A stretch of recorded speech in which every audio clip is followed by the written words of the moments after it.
Welcome back to Sanguinius 40K, your competitive Blood Angels tactics and tips channel on how to get the most out of your Sons of Sanguinius on the tabletop.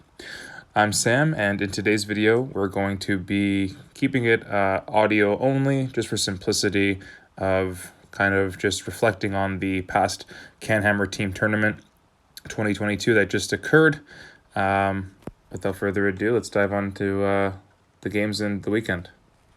And just before we go on any further into each games, I do recommend that if you aren't aware of the list that I brought, or maybe aren't really too familiar with teams, just to take a quick look at episode 1 that's also posted on my channel, just so you can have a brief overview of what I was bringing and, like I mentioned, what to expect in a team environment.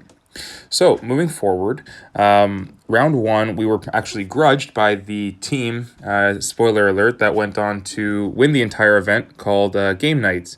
And they were definitely a very solid team, and I'm sure caught a lot of people off guard just because they had a lot of veterans that, may have not been, playing too often or whatnot. But was everyone surprised when they were pulling out all the stops every game. So kudos to them, and congratulations on the team tournament victory. Definitely well-deserved. So we, as I said, got grudged by them, and to keep things simple, we were actually outpaired and outplayed for the most part, almost across the board. So unfortunately, that led us to a 70 or 30-70 loss, and Game Night took that. Just some factors, and I can only speak from my perspective, obviously, but I was paired into their Custodes player, who I've actually recently played into, and he's a great guy, and definitely is a very good player of the game. And there's obviously a few things that caused a very big loss, in my favor. I believe the final was by team scoring standards a 1-19, which is pretty bad, to be completely blunt about it, and definitely was not really too thrilled with it. But at the end of the day, it was nothing on his end. It was a lot of mistakes on my end, and moving forward, I don't suspect that would happen again, but definitely a really good learning curve just because of understanding your army and how to commit them and when not to. So, maybe it was some basics mistakes that I made, but always actually good to make mistakes and learn from them in the long run. So that kind of summed up the round 1 experience. So after the defeat to Custodes, it really was time for us to all kind of have a refocus, not just myself, but the whole team, as we lost that first round. And we were obviously optimistic to do our best and put our best foot forward in each of the rest of our games. But it's obviously, of course, tough to lose at any tournament, regardless of singles or teams, when it's the first round, because if you want to consider yourself one of the top teams, in our instance, there, you would like to consider yourself being able to win earlier on and see how deep you guys can go. But, we didn't let it, affect us entirely, and we stayed positive, and we're really looking forward to round 2. So round 2, we were drawn into a team called 40K Semi-Pro, which we were very fortunate to play against, and it was a group of older gentlemen who were very experienced and just have been in the hobby for a very long time, and you can clearly tell they really cared about the growth of it, and were great characters in general for all of us to play. So it was a super fun round, very laid back and relaxed, which is very refreshing in a competitive 40K scene, where, not saying normal 40K isn't relaxed, but they're there clearly to have fun and just have a really great time and just roll dice and make friends, which is really great to have in your community a group like that. So I was fortunate enough to play against a gentleman named Ron. So Ron, thank you so much for an awesome game. He was running Iron Hands, and I was looking to obviously turn my weekend around for the team and raise morale with hopefully a decent result. But early on, Ron actually shocked me with some great play. Not because I was shocked by him, but because of the score, how it looked early on, and I was a bit caught out early on the board, and almost a bit not knowing if I should overcommit or undercommit. And I kind of had that moment where I had to refocus, kind of take a deep breath and figure out, okay, how am I going to simply, bring this back to a decent result. And with a few swings my way, the game actually completely swung the other way, almost like on a pendulum to the other side, where actually it went very downhill, unfortunately for him, just in terms of just board presence. And I was actually able to, kill more than I actually should have, to be completely fair, a little too early on for him. So that one in the team score was a 20-0 in my favor, but definitely did not reflect the actual game and how it actually played out. That was a lot closer if you were to watch that on the board. So again, a great round for all of us. We were able to take the win in the round against them, and it was great to meet a couple of the guys across the table from us and move on to round 3, going 1 win and 1 loss. So after round 2, the guys were feeling, a lot better in terms of confidence, just because we got a solid win to try and turn the day around. And we were really looking to, we knew that obviously the more you win, the better teams you're going to play. So, we were hungry to end the day on a high note, before going out for a nice team dinner together. So, we figured instead of completely, kicking back and playing a little bit too relaxed, why don't we just, lock in, be the gentleman that we are, but let's just, make sure we can get all the points that we can get and make this a great round to remember. So we were paired into a team called Cruisin' for a Boozin', absolutely great team name, and the gentlemen that were on it, matched the name, so they were awesome guys, and we were super, lucky to be paired into, a group such as them. I just wanted to, obviously, of course, personally thank my opponent, Phil, for a great game. And, he was an awesome guy, and we had a ton of fun. There was a moment early on in the game where, it just felt like nothing went Phil's way. And we kind of knew how the game was going to progress, but we still had a ton of fun with it. I learned a bunch of stuff, actually, from Phil in terms of, how aggressive a Metallica army can really get as I played into his AdMech. I think he mentioned he learned a couple of things for me in terms of, how I like to use my sanguinary guard and, just the screens and the way I build my side of the board with all the different units I have. So it was a really fun and a great, game to end, especially end day 1 on. So we were fortunate to take that round.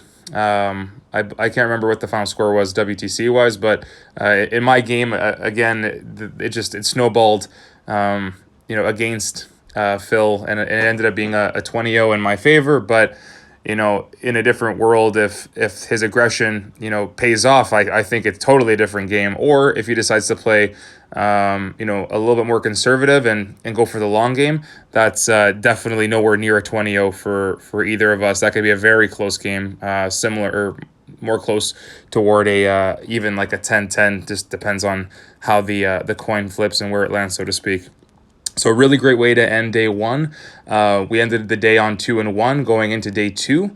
And we knew, obviously, going 2-1 with a couple of pretty decent scores in our 2 wins, that we'd be going up against someone the next morning who's obviously would have 5, pretty solid players. So we were looking forward to it. So, it's day 2, round 4. We saw that we get paired up against the Vengeful Spirits, which is a team of 5 guys who I know all pretty well. A couple really good friends on the team, and fellow Team Canada players. So we were really excited to play against them. I was super excited to play against them. And obviously we knew it was going to be a super tough round. So we were hoping to bring our A game and do the best that we could. This one I'll just dive a little bit deeper into because it was by far the closest game of the weekend for us personally. So we essentially paired our Harlequins player James into their Thousand Suns player Nick Blackburn. Then we had our Necron player Sebastian get paired into their very interesting Astra Militarum list. Then we had, I believe it was, our Gene Stealer cult player get paired into their Tau. And then we had our Tau, Tom, get paired into their Eldar list, which was a very, very solid Eldar list. And then I got paired into Caleb with his Grey Knights. So It was a very interesting round. We knew that we had to have someone fall on the sword, and that was Christian for us with his GSC. We didn't have any expectations in that round of him really gathering many points at all, if any, just because we knew the nature of the matchup itself, and obviously the gentleman he was playing, his name's Zach. He's a very proficient Tau player, but essentially we lost that one in terms of GSC versus Tau. Again, we expected that was an 0-20, but we were hoping that would be enough for us to bring it back across the board. So we ended up, I believe it was, we lost the Harlequins and Thousand Suns game by a score of 8-12. So we picked up just a few points there, which was nice. I believe we won with a 15-5, if I remember correctly. I could be wrong, against the Elderless. So our Tau pulled off a victory there. Then we had our Necron player pull off a win against the Guard, which was awesome, which was an 11-9 in our favor. And then I played Grey Knights against a very solid list, which I'm pretty sure the other team said they built the list with me in mind, so to speak, so they'd be able to trade into me and keep things tight. And I won my game with a 16-4. But, again, thank you, Caleb, for an awesome game. And actually, at one point, I think Caleb and I both thought it might be a bigger score, but, he definitely knows what he's doing, and he had second turn, so he was playing the late game, and he stole a bunch of points off of me late, so that was really cool to see. Even though it potentially could have costed us the round, it's just awesome when you see 40K played at such a high level, and, a veteran guy like that making some big moves based on, what the coach tells him to do, as they had a coach. And it was actually really awesome and really fun to experience. So even if we lost the round, I would have said, kudos, hats off, and thanks for a great game, everybody. So when the dust settled, we had actually tied the round by a score of 47 for us and 53 for them, and the brackets for draws was anywhere between a 55 to a 45. So we were basically in the middle of a draw, so to speak, to some degree. And obviously, them being on the high end of it, so we were very fortunate to claw back a couple of points in a few of those games. And a couple of big plays were made across the board. Like, for example, in the Harlequins game, I think I had a couple of big plays on my end. I know Liddy worked his tail off, and, Seb made sure he made a few big plays. And obviously, if it wasn't for Christian, then maybe we don't get Tau taken off the table for the other four guys to get their jobs done. So it really was a really great team effort. We thought we paired very well. And at the end of the day, that earned us a draw against a very, very good side. So we were fortunate there in round 4. So going into round 5, that would put us at 2 wins, a draw, and 1 loss. And of course, what better way to finish the tournament with a good result? So we were definitely, locking in and, hoping to finish on a high note. So we were paired into a team called the Northern Defenders in round 5, and we actually played them at a previous team tournament. I believe it was last November or so. And they were a very good team. We paired into them well last time, and we were fortunate enough to just take it against them then. So we were hoping that we could, find the same result this time around. We felt that we paired pretty well into them, and, the best player on their team, his name's Dom. He's a very, very skilled player. He's on Team Canada as one of the top 8. So he obviously knows what he's doing, and a lot of the guys were a bit, worried early on, just in terms of, what if he gets the right matchup that he wants, and what if that kind of, trickles down to the rest of us maybe not getting the best matchups, and it could be a pretty slippery slope in a team environment if you get out paired. But I think we were very fortunate to get the right pairings that we wanted. And I actually got paired into Dom myself, which I was comfortable doing just because I had just taken on Grey Knights and was decently comfortable with the matchup. But he had more Dread Knights than the previous player, and the previous player went heavy on the MSU bodies, just infantry everywhere. And Dom went for more of a classic 4 Dread Knight, bunch of interceptors and strikes list. So wasn't too sure how that one would shake up. But, like I mentioned, the pairings I felt went our way, and lo and behold, the other 4 guys got their jobs done and got some great results for us. And my game was honestly very interesting because very early on, I'm not someone who blames dice, much or if at all, if possible, but the dice were really, really bad in Dom, against Dom, and we felt it early on where he was just losing more bodies than he should have. He wasn't killing enough. So I did feel bad, just because, you want to beat someone when they're at their best and, when things are average. But I guess that's kind of, the beauty of 40K to some degree. And we have to take everything with a grain of salt, because dice, on average can say a lot of things, but in reality, they can spike up or they can spike down. So it was just unfortunate that the dice went the way that they did, but it obviously caused a bigger, win in my favor, as I was able to take it with a 20-0 than, way bigger than it should have been. I'm not sure, if it really is a bad matchup for me or not. I was able to, play Grenades twice and beat them twice, but I really do think that maybe if things were different, maybe if it was a different mission, that shouldn't, be as a big of a win as it was on paper on Sunday. So, we were able to win the round against Northern Defenders, and again, thank you, Dom, for an awesome game, and hopefully, we can get another one in soon in the future. Looking forward to that. But really happy with my team's performance overall, and super proud of each and every one of them. I think we all did our jobs, and we knew where we made mistakes round one and how we could have improved that result. Just even from the get-go, being mentally prepared beforehand, all the way to the final dice roll, so to speak.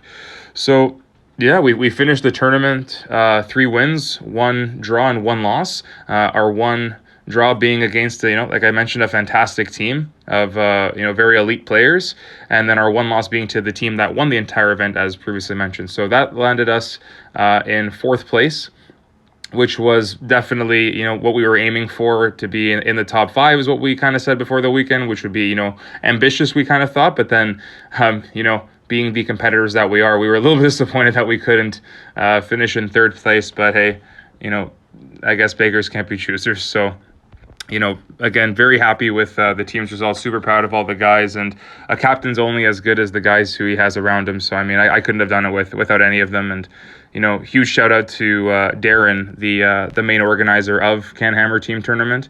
Without him, none of it would have been possible. And, all the support that goes on behind the scenes. And, like, for example, Chris Haynes, the captain of Canada, put so much work in that maybe a lot of people didn't see or did, and definitely are thankful for what he's done for the team environment and team aspect of 40K that we have in Canada. So again, super excited to go back to a team event, and the key thing with team events is gathering a great group of guys who all come together kind of under one roof in an analogy, where you kind of all have that same belief and you guys all have the same expectations, and it really it sets up a great weekend ahead, and a lot of fun to be had. So definitely, like I mentioned in the first episode, if you haven't gone to a team event, please be sure to try and get a good group of 5 together, or whatever amount of people, and get out to one. And if you have, just give them a try here and there. No matter how the meta fluctuates, no matter where your army stands, there's always a way or it always seems to be a way that you can build into it, pull 5 armies together, and absolutely have a great time, no matter what. So overall, just on a personal reflection, from a Blood Angel's perspective, the Armor of Contempt, I think definitely did help. I don't know if it's as absolutely strong as people may think it is. Don't get me wrong. I mean, obviously, Armor of Contempt on, for example, Sanguinary Guard is absolutely fantastic. But, Sanguinary Guard are a large piece of the puzzle, but they're not everything. They're not the whole army. And if everything else is dead around the Sanguinary Guard, there's not really much of a game to be had. And I still feel like those things that are around the Sanguinary Guard still, die to, the higher AP things like they always have, and the little chaff that maybe didn't, shift them as easy that could shift them a bit easier before. Maybe they're the ones who are struggling to take them down. So, I mean, you do see it just in spurts here and there, or, just in areas, but, regardless, it doesn't mean you can start putting your whole army out there in the open, and it's going to save you. So, definitely a lot of food for thought, as I mentioned, looking forward to going to many more tournaments. I'm still working on shifting my list right now, so hopefully I can, get out to a tournament, a bigger tournament soon, to see how I can do with them. But definitely looking forward to, more events, singles, and team oriented in general. So, finished the weekend with 4 wins and a loss. For those of you who who care. I think I finished 13th out of the 120 or so, I think it was, players that they had. So definitely, tried to pull my weight on my team and get the job done. But all the single accolades really don't matter in a team event, because you could literally be that guy who loses all 5 games for your team, going 0-5 with potentially 0 points the entire weekend WTC score wise, and your team win every single round because you were the one who took that blow on the chin, so to speak, and fell on the sword. So definitely a very cool way of playing Warhammer, very different than singles, and definitely what people consider the pinnacle of the future of 40K. So definitely a lot to keep in mind for those listening out there who maybe haven't tried yet. Again, thank you so much for all the support, everybody. Please like, share, and subscribe to raise the channel's awareness. It's all very, very greatly appreciated on my end. And hopefully, we'll see you in the next video with some more Blood Angel content, with some, new tactics, tips, and, a report near soon to you. So thank you again, and have a good one.